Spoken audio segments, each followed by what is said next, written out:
کہ ایک مسجد ہے جس میں 100 گھر کی بستی ہے اور اس امام کی تنخواہ، وہاں کے امام کی تنخواہ 4000 روپے تھی۔ جب پہلا لاک ڈاؤن ہوا نا میاں، جب پہلا لاک ڈاؤن ہوا تو لوگوں نے کہا امام صاحب گھر چلے جائیے۔ کہا کیوں؟ کہا مسجد بند ہو گئی، لاک ڈاؤن ہو گیا، کورونا آ گیا، سب کچھ بند ہو گیا۔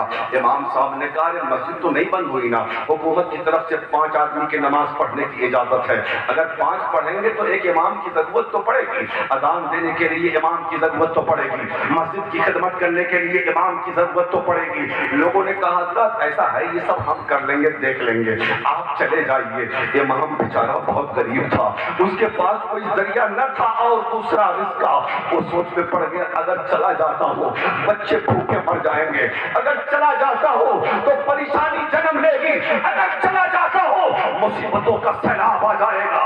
اس نے کہا صدر صاحب، سیکریٹری صاحب مجھ کو جانے مت دو۔ کہا نہیں جائیے گا تو پیسہ کون دے گا، سب کچھ بند ہو گیا۔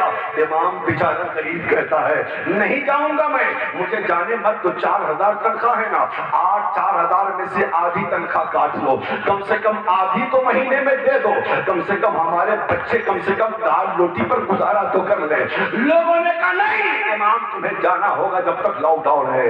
امام روتا رہا، مت بھیجو ہمیں اپنے گھر، اگر میں چلا گیا تو میرے بچے بھوک سے تڑپ کے مر جائیں گے، میری بیوی کیا کھائے گی، میرے پاس کوئی ذریعہ نہیں ہے۔ لیکن یہ میری قوم کا رویہ ہے کہ میری قوم نے اس امام کو میں مسجد سے باہر نکالا جو امام اپنی قوم کے لیے 24 گھنٹہ ڈیوٹی کرتا ہے، جنت میں پہنچانے کی ضمانت دیتا ہے، مر جائے تو قبر پہ فاتحہ پڑھتا ہے، جنازہ پڑھاتا ہے، ساری چیزیں کرتا ہے، پھر بھی یہ قوم۔ اور ایک بار اور بتا دوں حال کیا ہے، یہی معراج کا ایک واقعہ ہے۔ ایک حافظ صاحب مدرسے میں پڑھا رہے تھے، تنخواہ بند ہو گئی، پریشانی آ گئی، بچوں کی بھوک کا معاملہ ہے، بھٹی میں چلے گئے اینٹا اٹھانے کے لیے۔ اب بیچارہ مدرسے میں پڑھنے والا آدمی، حافظ قرآن، مدرسے میں قرآن پڑھانے والا، وہ تو نازک ہوتا ہے نا، وہ اینٹا کہاں سے اٹھائے گا، وہ ٹریکٹر سے کیسے اینٹا ڈھوئے گا، لیکن کیا کرے پیٹ کی آگ ہے، ایک طرف بیوی کا چہرہ دیکھتا، ایک طرف بچوں کا چہرہ دیکھتا،